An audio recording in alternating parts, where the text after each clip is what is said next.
It's time now for World Watchers International with Mae Brussell, who for over 17 years has investigated and exposed political conspiracies worldwide. World Watchers International originates at KLRB, Carmel, California. Here's Mae. Good evening. This is Mae Brussell in Carmel, California, and it's broadcast number 517, November the 1st, 1981.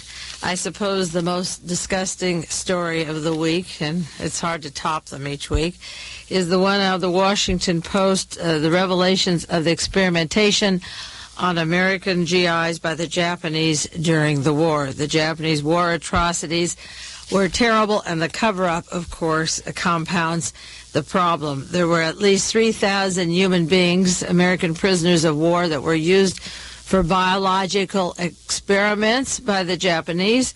And through the Freedom of Information Act, a gentleman by the name of John Powell is writing about these experiments. The Japanese used poisoning, radiation, doses of plague, anthrax, smallpox germs, and also cut people up alive. The gist of the article was that the Americans entered an agreement with the Japanese that they would be granted immunity from war crimes in exchange for the information of the process of the radiation and the cutting up. And the names of the people who were experimented upon, of course, were not revealed. They all died, and I guess they just said that they were killed in battle. The shocking part was the way that they were covered, and the rationalization of the Americans was that we would save a lot of money. The quotation was that the doctors could use the information cheap, that the cost was a mere pittance compared with the actual cost that the Japanese had of carrying out the gruesome work. Two American officials, Dr. Edward Wetter and H.I. Stubblefield, said that they took samples, 8,000 slides of tissues and autopsies of human beings, and they had treated them like animals with biological warfare experiments, and they agreed that there'd be no war crimes trials, that they would use the data for information in the United States, but it would be in the interest of defense and national security not to let any publicity come out. The reports were sent in December 1947 to the chief of basic scientists at Camp Detrick, later known as Fort Detrick in Maryland.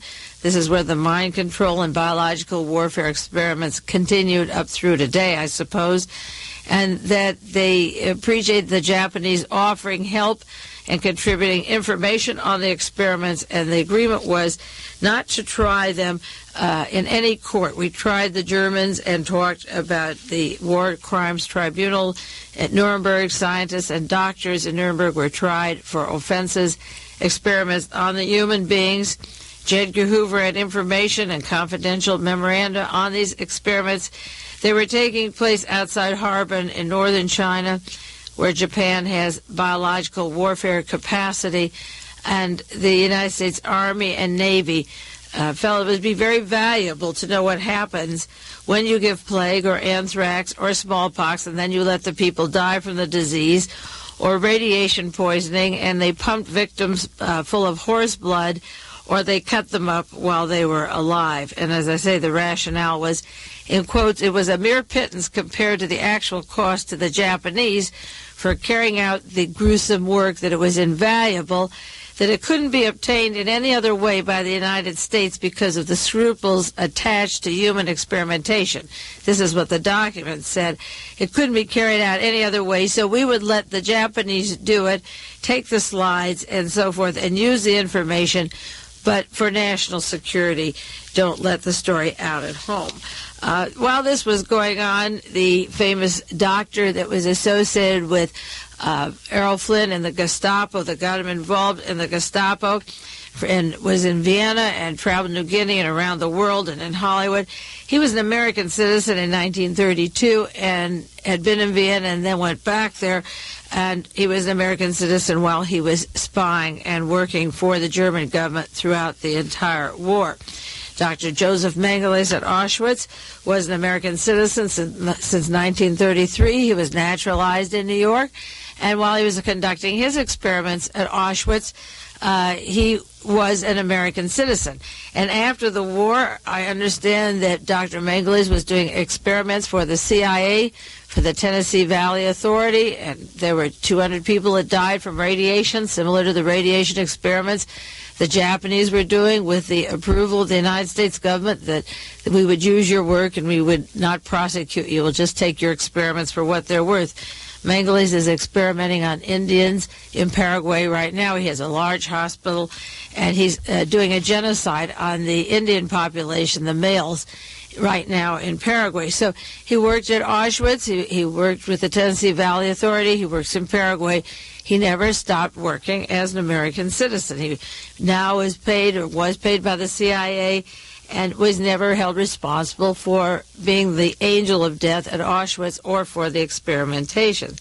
And Michael Townley, the American citizen who worked with Ford Motor Company and NASA, went down to Chile and worked at Colonial Dignidad.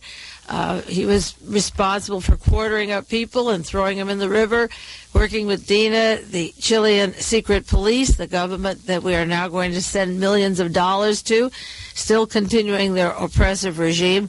Michael Townley, a good American citizen, also cutting up people. Jonestown, another case, American citizens down there, 400 plus, a small amount over 400 were the first count dead, and then later it was 913. And there's reason to believe that many of them could have fled out into the forest or tried to escape and were shot and actually hunted and murdered. And these experiments on these people, that was an experimentation done by the State Department with the approval of the State Department, protected by our CIA, President Carter, the administration, and at the time, the same kind of tortures and murders, mass murders down there. And finally, that Dominican invasion that was stopped recently, that involved the Grand Dragon of the Klan, the Nazi Party, the Canadian Klan members, and there was even suggestion of John Connolly and Robert Vesco's links to this. They were going to take that island, invade it, use it for distribution of Nazi literature at Dominica, and have a narcotics center, gun running from that island all over the world. And they were going to import black people and turn them loose and hunt them like animals. I might have mentioned that before, but I'll bring it up again. I saw one article on that subject, how they were going to use the black people for hunting purposes, to hunt them down. I bring that up because this Japanese experiment happened a long time ago, but it never stopped.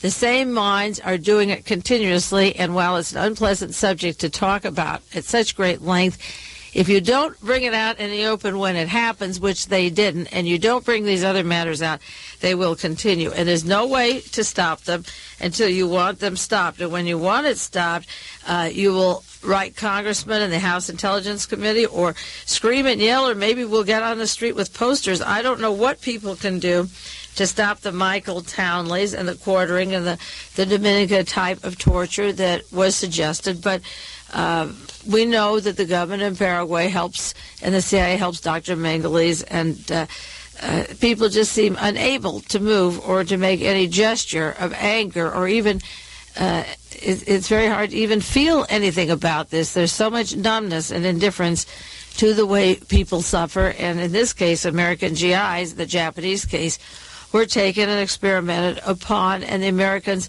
condone this and were appreciative to have that research in their hands. I'm going to discuss now a radio program that was on KGO this week. It was Owen Spann. He's a real nerd. It's ABC talk show, and he thinks he's cute. He's really abysmally stupid.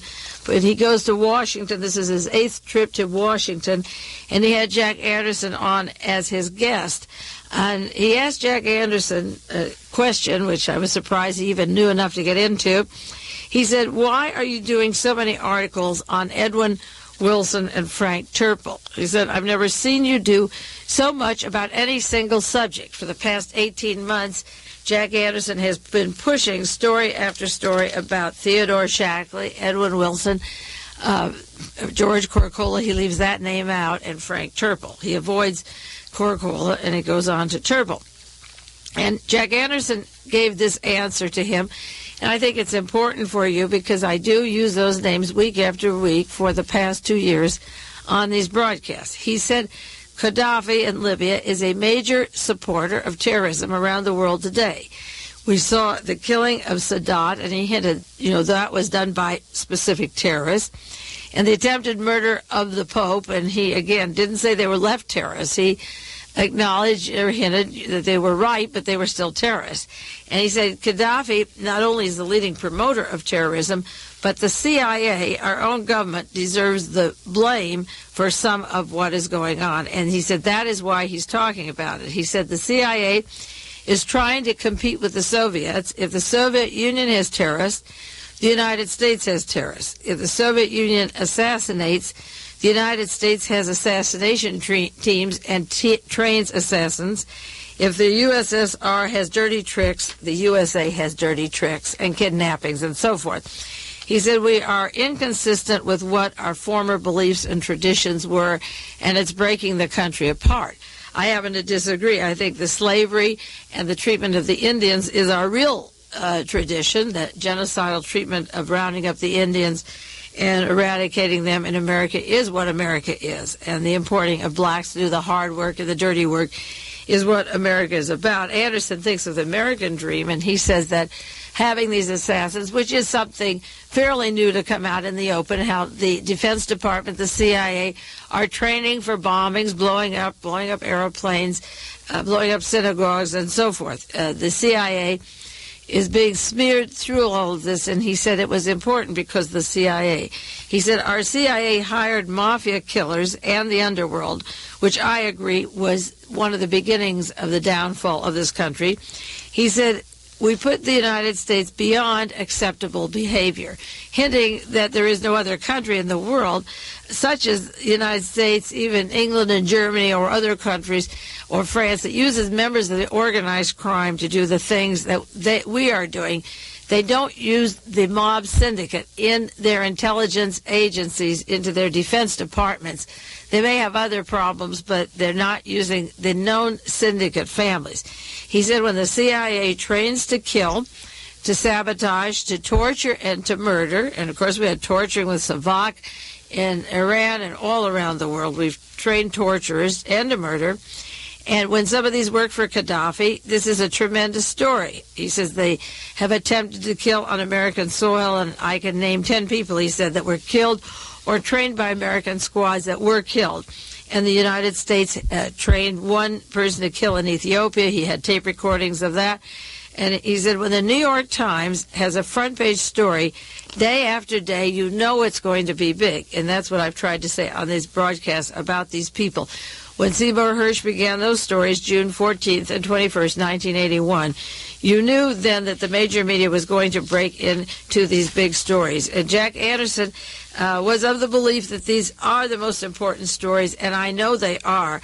And that's why I'll continue to talk about them in the news each week and then go back to news years ago that's related to what these characters have been doing before the John Kennedy assassination on up through this era, because these are the assassination teams. They're linked with treacherous characters around the world in almost every country, and they're creating a chaos wherever they go. The top stories on them just this week, one was from the New York Times, again, Jeff Gerth and Philip Taubman.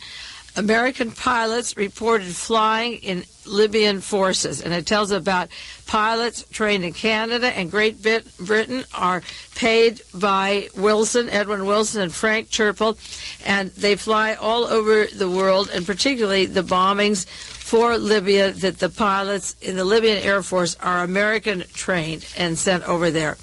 Another New York Times article by Bernard Wertzman. This week, American pilots flying for Libya is said not to be in the U.S. interest, and it tells about the civilian airlines and the military airlines and how the Americans are flying the planes.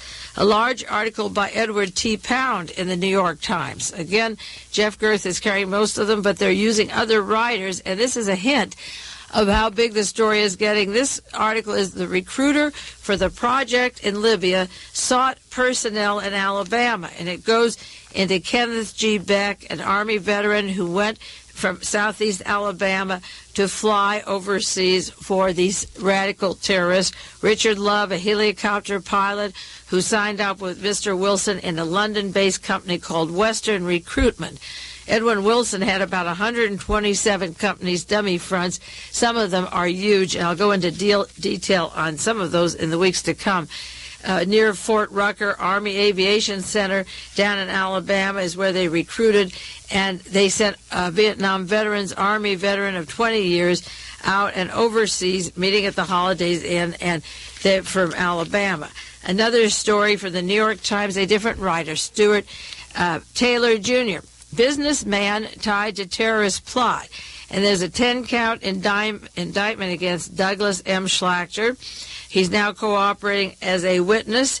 He's overseas. He's in Burundi, and he's talking about the work he did for these people overseas. And we're talking about just one country. They have affected many countries and also supported Idi Amin, who's now comfortable in Saudi Arabia. And I'll go into that also. New York Times has another writer on this story, Barbara Crosette. U.S. heard reports of pilots in Chad, and this is the fact that we're sending these pilots to bomb and invade Chad. The American CIA and Wilson and Turple had a message last week, some form of a press conference, that they're not former CIA, they're present CIA. So we send pilots through them to go into Chad, and you have to look at the map of Africa to see where that is. And then it borders on Sudan. Then we tell the Sudanese, you can't be invaded by Libya and Chad interfering with your security. We will send the Sudan $100 million to defend themselves against Libya and Chad. So we're arming both sides, like I've mentioned before many times. And this article by Barbara Crosette in the New York Times is on Chad. Another large article by Jeff Gerst and Mr. Taubman, and some of these articles I'm just giving you the titles, and on the printed sheet that goes with this tape I'll give you the dates so you'll have them, and then I'm going to have to index all of these articles and just spend a week or two doing nothing but that. They're very important. This one is shooting suspect linked to ex-agent's farm. There's a trial that's going to take place in Colorado starting this week of Eugene Trefoya. He had almost killed a man who was opposing Gaddafi. He lives in Colorado, a student. He shot him, Mr. Zagaria, but he's alive. He's still living. The attack took place on October 14th, 1980. But after Tafoya tried to kill him, he left this country, and he went over to England to Mr. Wilson's house, Edwin Wilson. He has a large farm next door to Senator John Tower in Virginia. Then he has an estate, the Steplefield Grange, a large estate in Great Britain, and Tafoya stayed there in one of the houses, formerly owned by the Marquis of Reading. It's a very old, beautiful estate, and he has a telex machine there, a farmhouse, a safe house, and Tafoya stayed with him a while. Wilson purchased the English property. It was bought through a Swiss corporation controlled by Mr. Wilson, and the Jeep and other pieces of material are owned in Virginia under another name. He has a large home. It's 35 miles south of London, and the New York Times, October 25th, has pictures of his home there. Another article in the Los Angeles Times, they don't get into this too often, but eventually they'll have to get into the story because it's so much bigger than Libya and Uganda. It has to do with a team of people that were directly linked to the murder of John Kennedy, Robert Kennedy, Martin Luther King, Watergate, Jonestown, the whole era. You name it. I can make connections of these people to the John Lennon murder, and a continuous cycle of names appearing in cities that interlock with these people. And eventually, the story goes beyond Libya. It goes, as I said last week, it goes to Iran. It comes out to California, to Hewlett-Packard. It goes to Germany and all over the world, Hawaii and bases, Saudi Arabia, of the banks where money is sent to kill heads of states, to kill political leaders, to overthrow governments. This is the Phoenix program that did so well in Southeast Asia, killing 30 or 40,000 people, and training these killers and disseminating them around the world with the funds coming out of the dummy front organizations of Edwin Wilson, Thomas Kleins, and Frank Turple. In one article I have here, it says that Frank Turple, the Los Angeles Times article, is wanted by the Internal Revenue because he's $2.4 million behind in his taxes last year or the last couple of years. Can you imagine what his earnings are in taking money and setting up these terrorist teams such as Carlos the Jackal and the various bombings of airplanes and murders? His United States taxes were $2.4 million behind. I don't know what the proportion, what you have to earn to pay a tax of $2.4 million. But when I talk about Turple, I'm not talking about some little slouch. This is an important man who worked at Stanford Technology out here in California, where Edwin Wilson was, and had many questionable roles, such as I mentioned last week in Greece at the time that the CIA man Richard Welch was murdered. The Los Angeles Times, as I say, has an article by Robert L. Jackson, finally getting into the story this week. Inquiry on the ex-CIA man points to loss of secrets. It tells about terrorism for hire, the uncovering of a skein of tangled deals pointing towards a potentially devastating drain of U.S. military secrets and know-how. Now, all of this, I believe, is going to pro-Nazi governments, fascist governments, people not sympathetic to our American way of life, but the CIA and the Defense Department are giving them the money to do this. And the Los Angeles Times refers to it as a skein of tangled deals. It goes into Britain's Scotland Yard, uncovering evidence of links to other foreign powers besides Libya, and this will go to many, many countries, how Wilson tried to use Stanford Technology. They describe it as a small electronics firm in Sunnyvale, California. It's small in office space. It's small in some respects. It's just a spot on the map, but it reached many countries and was directly linked to Richard Helms in Iran and the Central Intelligence Agency. And through this, Turple, according to the Los Angeles Times, collected as much as $3.2 million for Idi Amin in Uganda, and he trained the police force there in sabotage and intelligence techniques. This is for Idi Amin before he went over to Saudi Arabia. They were testing him. The Los Angeles Times article goes into Theodore Shackley, a senior CIA official. He was the station chief over in Southeast Asia, working with the CIA and the Phoenix program. Again, working also with the JM Wave, the Frank Sturgis group of anti-Castro Cubans that were involved in killing John Kennedy. Shackley was in Germany until 1962 and came to Miami to work with those assassins. It tells about their links to the Egyptian government and how Wilson linked to the Egyptian American Transport and Services Company, which I said was Tursam, which was actually sending not weapons to Egypt, but over to the PLO and to the enemies of Sadat. Wilson allegedly made monthly payoffs, the Los Angeles Times said, in 1976 to the U.S. Army Materiel Command so that they could bug them and get devices for bugging the offices of the Army Materiel Command. Now, Wilson is Navy Intelligence, Office of Navy Intelligence, directly under Admiral Bobby Inman, who became Deputy Director of the CIA under Casey, and they were working under Henry Kissinger and the National Security Council. So the Los Angeles Times finally, and once in a while, comes out with an article on the subject, and it won't be long before they'll be forced to have maybe some story every day, just as they had to do with Watergate. And also this week, the mention of the trial of Eugene Tafoya that's going to take place, ex-Green Beret accused of acting for Gaddafi. Now, this will be an interesting trial in Denver, Colorado. He claims that he was working for the Central Intelligence Agency, that he wasn't working for Gaddafi unless Gaddafi is an agent of the CIA when he shot or tried to kill this particular person in Colorado, that the CIA had sent him there. And that is going to be his defense. And to verify that, he pulled out documents that'll come out in the trial that He traveled on official government business in Central America in the 1970s. I wonder, Tafoya was over in London at the home of Edwin Wilson on those estates, and these people are linked to the Guyana, the agents involved in Guyana that set up the colony where Jim Jones was to locate. The money for that colony came from London and from Germany, and I believe there's direct links, and I do want to go into finer detail from the Nugenhan Bank to that outfit in the Nugenhan was sending money to London and Germany, and they would send money down to Guyana.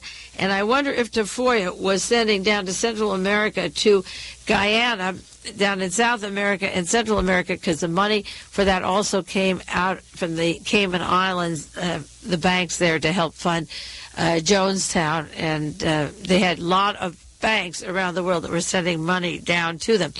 But a lot of it came from London, and Tafoya was very comfortable at the home of Edwin Wilson safe houses. George Corcola assisted in those. Well, that trial of his links to the CIA is beginning this week and will take place. Another point about the trial of Tafoya is that when he was arrested and suspected of being the one who shot at Colorado, the student in Colorado, the attempted murder, he had in his possession the names of the two Egyptians that were close to Mubarak, the defense minister, and the brother-in-law of Sadat. He had the names of Egyptian officials with him at the time that he was arrested. So he's linked to Edwin Wilson and Frank Turpel and Thomas Kleins and the Egyptian branches of counterintelligence that were doing Sadat in, and he also was linked to the murder attempt in Colorado and goodness knows where else. And finally, one more article, and I'm just using the big articles here this last week, not the small ones in the daily papers, but the major stories that are half a page or so long. This morning's paper, November the 1st, from the New York Times again, the fugitive former U.S. agent called the key to Libya's operation in Chad. And this article says Libya would have difficulty sustaining an intervention in the country of Chad if it were not for the American intelligence, pilots and technicians, the Western personnel and materiel, Americans flying and maintaining the Libyan aircraft, including helicopters, were used in the intervention in Chad. It's in an effort considered legal by federal authorities, obtained $35 million worth of spare parts in the United States and Britain for the Libyan manufacture. They had aircraft manufactured in America, and the parts, $35 million worth, were sent overseas where the British and Americans opened up the packages and then assembled them on cargo planes and helicopters for Libya. This New York Times article says they recruited American helicopter pilots and mechanics. They trained the Palestinians, the PLO, and the Libyans to fly and maintain their helicopters. They constructed at least one so-called clean room, a sterile, soundproof changer, including the assembly of conventional and nuclear weapons. Libya does not possess nuclear weapons, but it has the possibility of making them because the United States government and American intelligence sent over soundproof chamber clean room for nuclear weapons. They employed British pilots and mechanics to maintain the planes. The planes were the backbone for troops and material that interfered with Chad, and they recruited American oil technicians and oil airfield equipment for the Libyan oil resources, and the United States intelligence and the CIA were sending over the equipment for atomic bombs, for airplanes, disassembled, put together in London to supply Gaddafi to attack Chad so that Alexander Haig and the news people could attack Gaddafi, all done by American technology and know-how. And finally, there was a long article on Samuel Cummings in the Washington Post, October 18th, 1981. He's the gentleman from London, was in the CIA, moved to London, has a home in Ireland and in Monte Carlo, who supplies these people with the weapons. He has 40 to 80,000 sporting arms in one of his depot alone, 40 to 80,000. He has a company called Inter Arms. He manufactures in Virginia 80 pistols a day from a Swiss firm, Hammerly. He has another plant in Huntsville, Alabama, where he makes 1,000 Walther pistols under the license from the original German maker. They're made by Cummings, and he's supplying these terrorists, and it's funded by the United States government. We'll take a 1-minute break and get on to some other related subjects to these people, but those are the main articles about Wilson and Turple just this week in the news, this week alone. This concludes the first half of World Watchers International with Mae Brussell. We will return with the second half after a brief pause.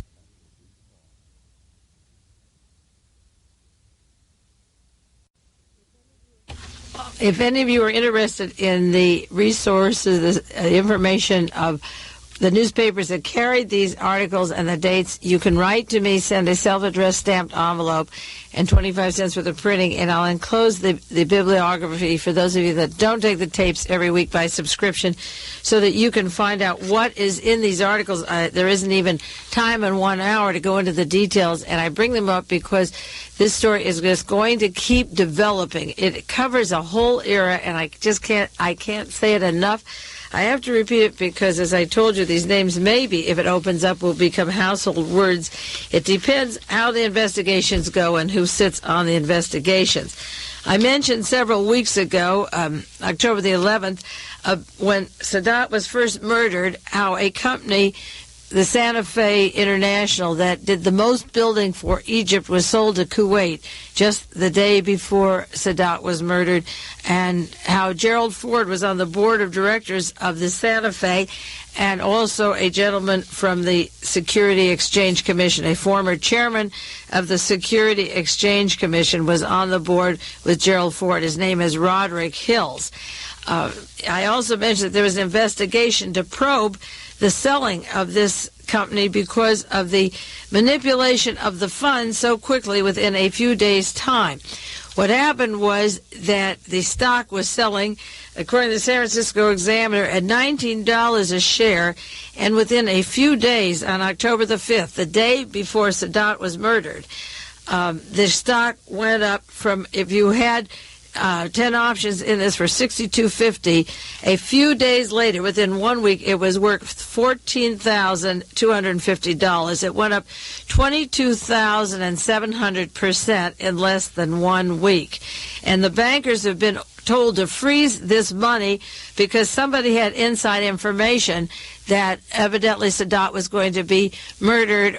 And the point is that these builders, by selling to Kuwait, and the United States Army moving in the day that Sadat was killed, it was excuse for Haig and the Defense Department to throw in a bunch of troops and millions of dollars into the area, and this is the largest builder there, American supplier in Egypt, and therefore they would have the contract just as Brown and Root did in Southeast Asia, the Texas firm linked to Lyndon Johnson, when that war escalated.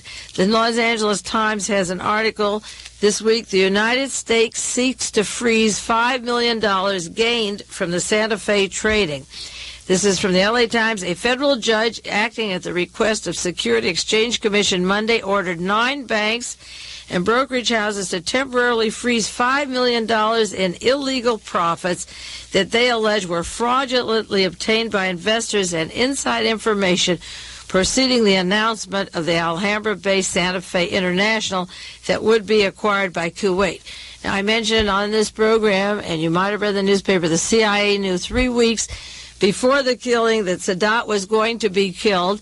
They knew it 1 day before. Gerald Ford has been a member of the CIA and the Defense Department and Navy intelligence since his congressional days and on the Warren Commission, and he's on the board of directors of this firm. So if he owned a certain amount of shares, like, say, $62.50, and I'm sure he has more than that in it, he's a director, it went up to 14,000 in a few days. And also the Security Exchange people would be familiar that something was going to happen in Egypt. And so that there's been a big freeze on this money because of the sudden change of the way it transacted. And some people lost and some people made a lot of money. They have asked to hold the money at Credit Suisse of Zurich, the Swiss American Securities in New York, the Citibank in New York, the Morgan Trust, Chase Manhattan, the Drexel Burnham Lambert Group, and so forth. The Security Exchange Commission said that unnamed investors violated the anti-fraud provisions of the federal security law by buying common stocks and options while in the possession of material non-public information that made their investments so rich.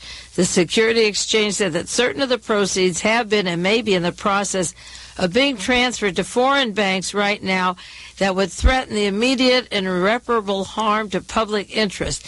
They're trying to stop the illegal gains of this transaction. What makes that so interesting is that old Gerald Ford is on the board of directors of this Santa Fe. It reminds me of his work on the Warren Commission and the description in that book, Were We Controlled? And some of you may not have that book. It's by Lincoln Lawrence on the Kennedy assassination. And the allegation here was that certain people had foreknowledge that John Kennedy was going to be murdered, and they synchronized that information with an investment that made them a profit of $1.5 billion on the assassination. It involved the Allied Crude Vegetable Oil Refining Company headed by Anthony Tino DeAngelis in New Jersey. And the stocks were manipulated so that they made criminal profits. They synchronized it, sold it when it was high. The market dropped when Kennedy was murdered, and then they could buy back, but they got at top price and could buy it back. It involved, according to this book, the American Bunge Corporation, financially controlled by a group of shareholders with headquarters in Argentina, known as Bunge and Born Limited. And it has to do with the large holdings of this group that had emigrated from Europe to Argentina and synchronized with what they said was a German influence in the home base of Argentina, flexibility in communications, tremendous assets, a strong influence and connection with the Allied and Tino DeAngelis. It was the most incredible way of acquiring $500 million ever conceived by the minds of men. This was written at the time of the Kennedy assassination, and it seems that foreknowledge of these events can make a person very rich, and some people can lose their money, but the problem of knowing in advance and taking advantage of it is being investigated now. The San Francisco Examiner has an article, the Security Exchange Commission is investigating insider information in the Santa Fe options trading. Incensed officials of the Pacific Stock Exchange suspect that insiders, possibly foreigners, made millions of dollars in trading options on the Santa Fe International course. Some people were victimized by the inside trading, and some made off very well. And the brokerage firms want to know the names of the ultimate customers, and what happened. The names so far are secret, who sold and who gained. But it would be interesting to know who made 22,700% in 1 week on his investment. That's what they're going into. And there's several articles this week of probing that. And with Gerald Ford on the Warren Commission hiding the Argentine connections to the Kennedy assassination, the Nazi Bormann connections down in Argentina, and now working with Kuwait and Santa Fe. He was one of the men who encouraged the sale, who had foreknowledge and encouraged it. And he also is one of the men who would have known that Sadat was going to be murdered and that we would escalate our involvement in the Middle East very rapidly. There are stories now about Reverend Moon, and they are trying to catch him on some tax matters, and he's appealing the case. The CIA is holding up the information. They won't release the information that's requested. In an unprecedented court order report, they don't want to turn over sensitive information on the Unification Church. The Unification Church was started by the Central Intelligence Agency. He was an ammunition maker in Japan. He was a minister like Jim Jones was a minister. He's been getting tax credits all the while. But the links of Reverend Moon to the CIA are being held up, and they took this case to the Supreme Court, and of course Justice Warren Burger is siding to lock up the information on Reverend Moon. Warren Burger was put in by Richard Nixon, and Moon was brought to this country to begin to support Richard Nixon and to cover up the Watergate scandal by having huge advertisements and rallies in favor of Richard Nixon. In 1976, there was an article in the Nevada State Journal A congressional subcommittee plans to ask federal agents to investigate reports that Reverend Moon secretly gained control of the Diplomat National Bank in Washington, D.C. Jack Anderson is one of the bank founders and current director of the bank with Reverend Moon. They asked to see if the funds came to the United States illegally at the time and if stock in the bank is secretly held by Moon or on his behalf. There's an alleged association of Moon secretly brought in millions of dollars through the diplomatic channels and failed to declare those millions of dollars he brought to this country and has a controlling interest in that bank in Washington, D.C. And, of course, you know how that's covered up. That's one of the problems with Jack Anderson. He pushes some stories, but he doesn't push the stories where he's a director or a business partner with Madame Chenault in a restaurant in Washington, D.C., or Madame Chenault's links to other people in the CIA and the intelligence community. Jack Anderson does a wonderful job with what he wants to tell, and then some of it he nicely covers up. So the Moon story is being concealed because the CIA can't reveal his links. You'd find out he was a CIA pastor from the time he decided he would be a pastor, just as Billy Graham is, and pushed in by people like the Hearst, the major media, and so forth. This church swindle has gone a long way from the hometown church, and it's become a big operation, and many of them are controlled by the intelligence community, and one of them is the Moon operation. And speaking of the Intelligence Committee and getting to a subject I talked about last week for 1 minute, I got an article from Texas about how Reagan was reviving his intelligence board. This was from the Dallas Morning News last week, and it talked about the Texans, 5 Texans members of the board. Ross Perot from Dallas, Texas, John Conley, Leon Jaworski, Edward Bennett Williams, and Claire Booth Luce. And I talked about these people and their relationship to Watergate, to the Kennedy assassination, to the CIA, and the watchdog of the intelligence community were all involved directly or indirectly with the cover-up of these assassinations through the years.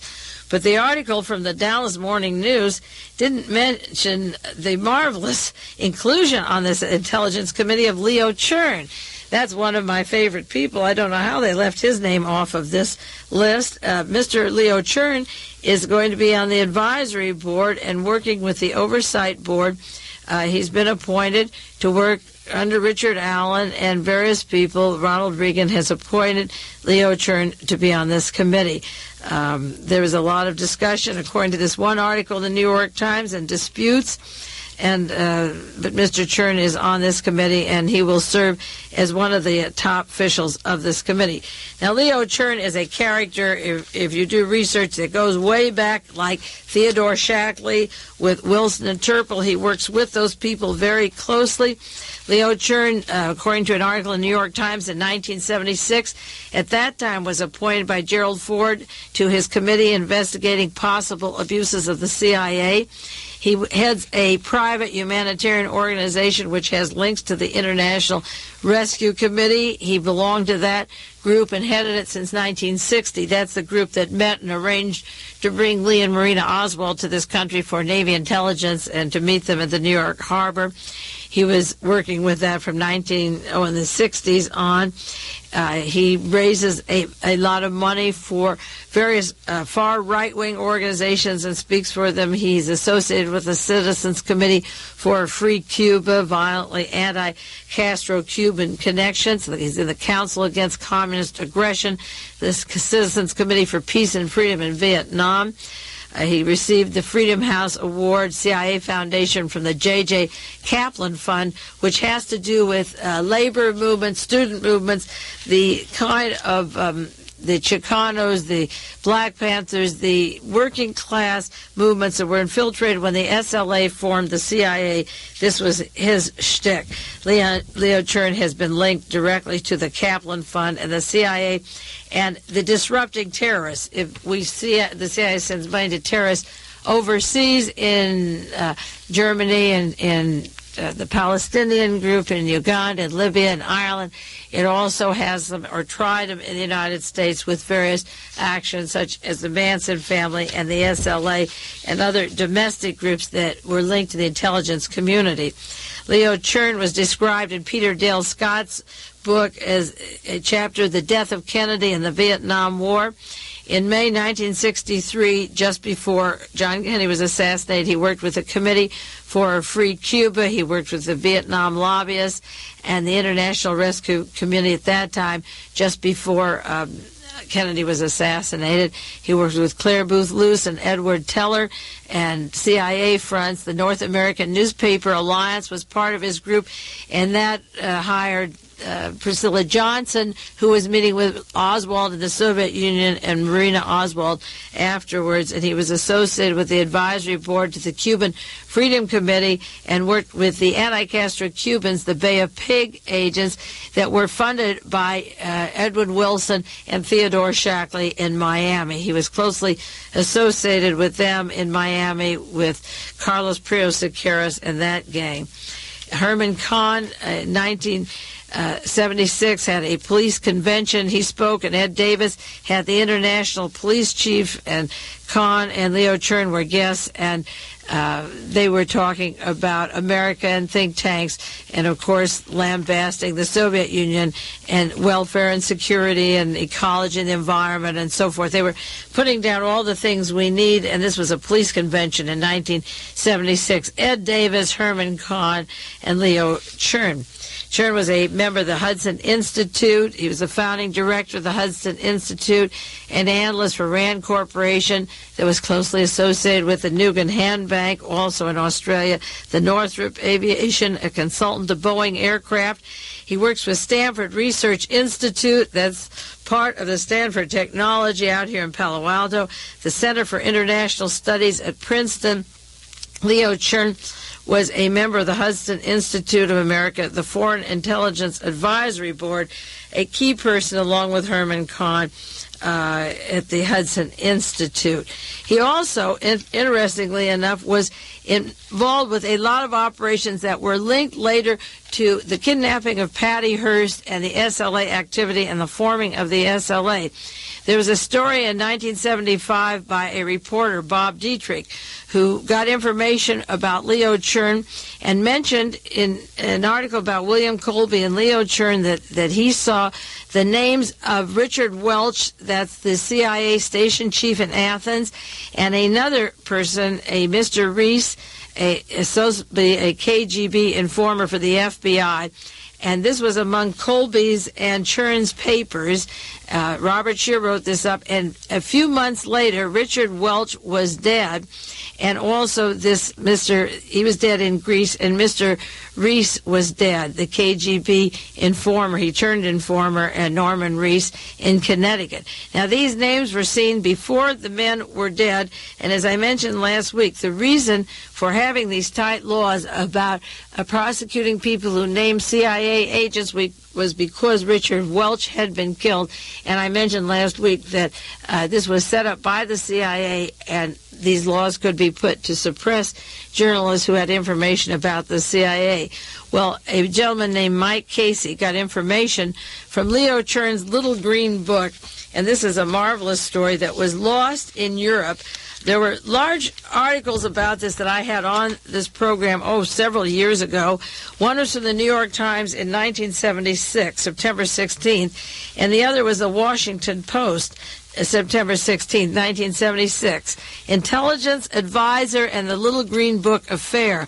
Leo Chern went to Europe, and he was working for the CIA, and he had a little green book that got lost, and there are allegations that it was found in a whorehouse in Paris, and of course he denied that right away. Chern said the report was circulated that he was in a Paris whorehouse, and he came home on a TWA airplane with a member of Navy intelligence, and when they got here, they found out that their notebook was missing with the names of the top agents of the CIA. He was doing official work overseas, and a man named Michael James Casey called Leo Chern in New York and called Randolph Hearst.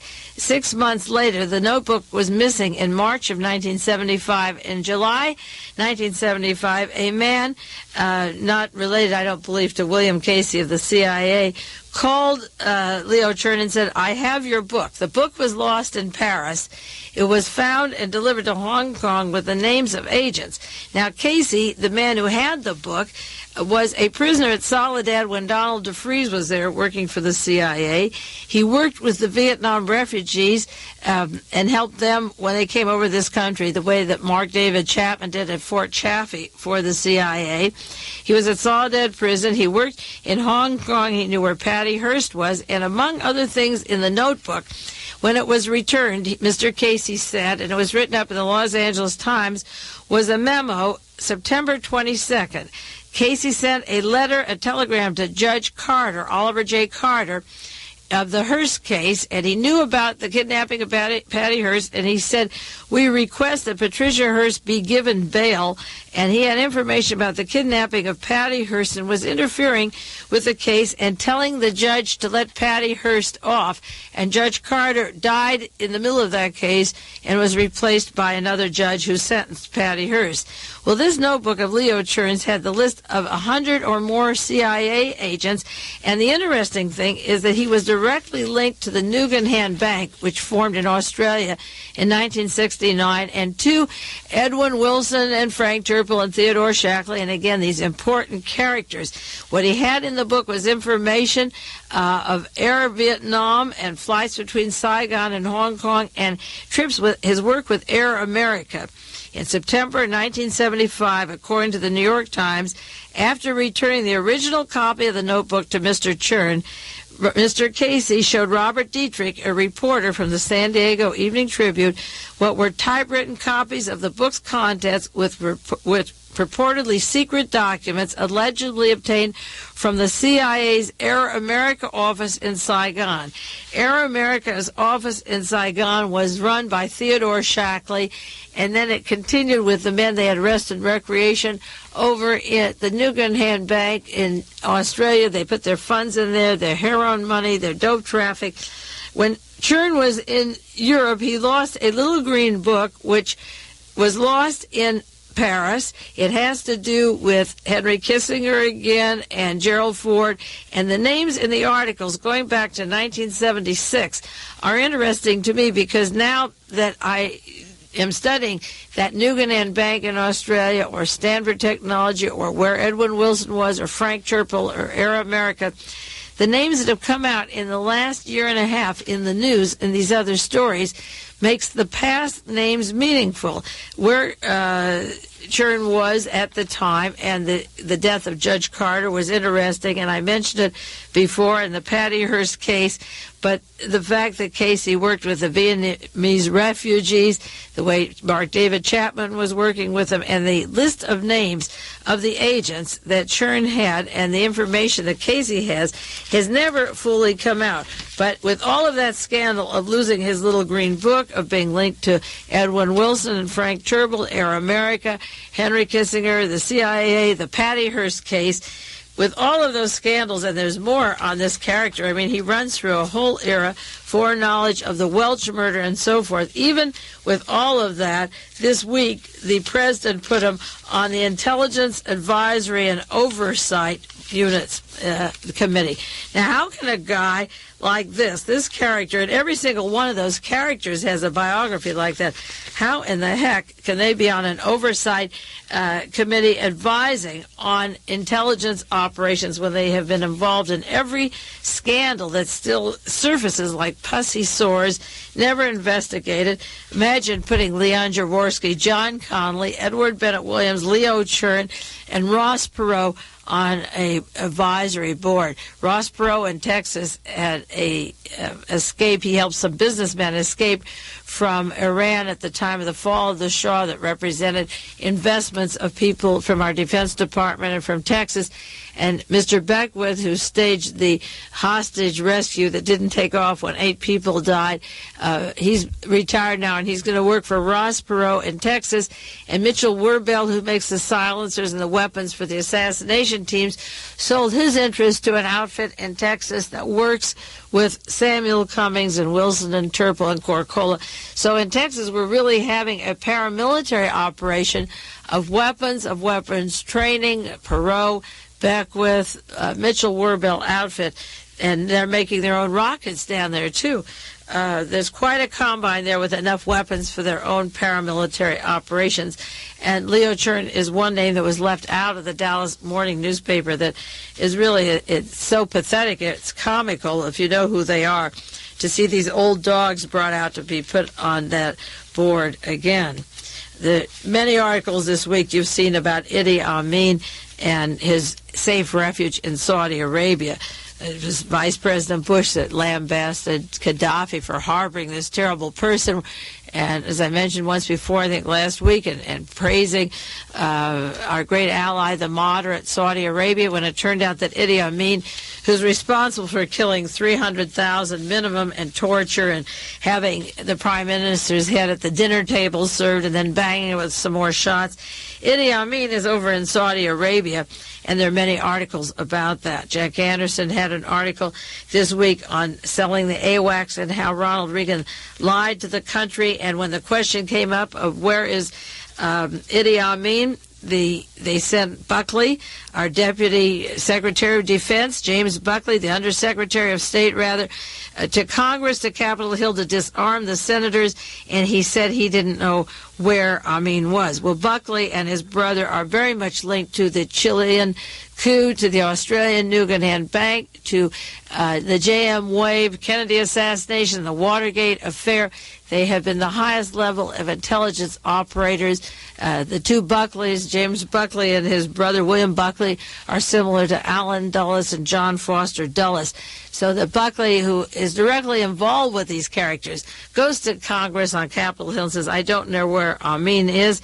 And while he says that, the Associated Press is having interviews with Idi Amin, and he's a man who's praised Adolf Hitler, who has Hitler's pictures, who is funded by the Central Intelligence Agency with weapons, with basketball teams that taught torture.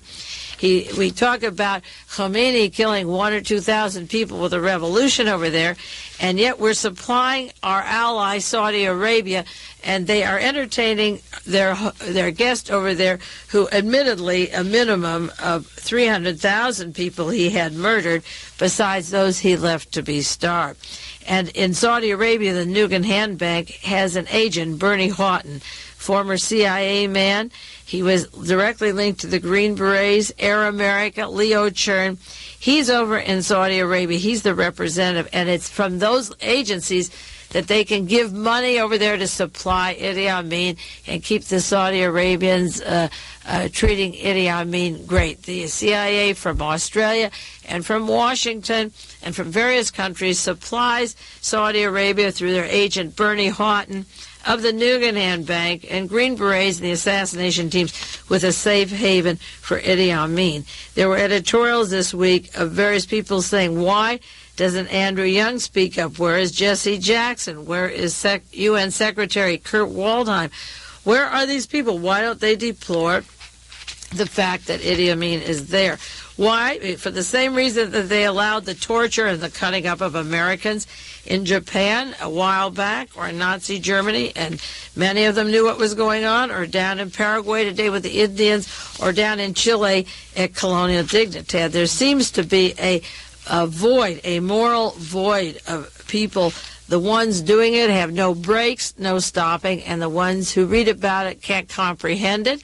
And in between, there's some people that don't know. The people that don't know, there's no guarantee would respond if they hear this. The people who hear this information can't move right or left. It's a situation today where people are actually numbed by the news or numbed by so much information. I can't analyze where the indifference comes in. I can't believe how numb people are, but it is a fact, and they seem to be taking all of this, and I'm getting my information from the same papers you're reading, and yet there seems to be a general indifference in life. Just seems to have lost its meaning for most people. They're either drugged or drinking or entertaining themselves, and simply have pulled away and figure, let the tortures come down or the bombs come in, we'll handle it when it comes. I don't think anybody can estimate the amount of pain that's going to come or the price to pay for the indifference, but there's no way to get it into people's heads what's coming down. It's a tragic situation, but I guess it's one that's always happened, and it'll go on for a long time. In the meantime, we'll read the newspaper and try to get educated and see what we can do. All we can do is try to understand it and then try to do something about it. I don't have any answers. I just bring up the problems and hope that all of us collectively someday will get mad enough to do something, either individually or together. This is Mae Brussell in Carmel, California. I'll be back with you next week, and you take care. This has been World Watchers International with noted conspiracy investigator Mae Brussell. This program originates from Carmel, California.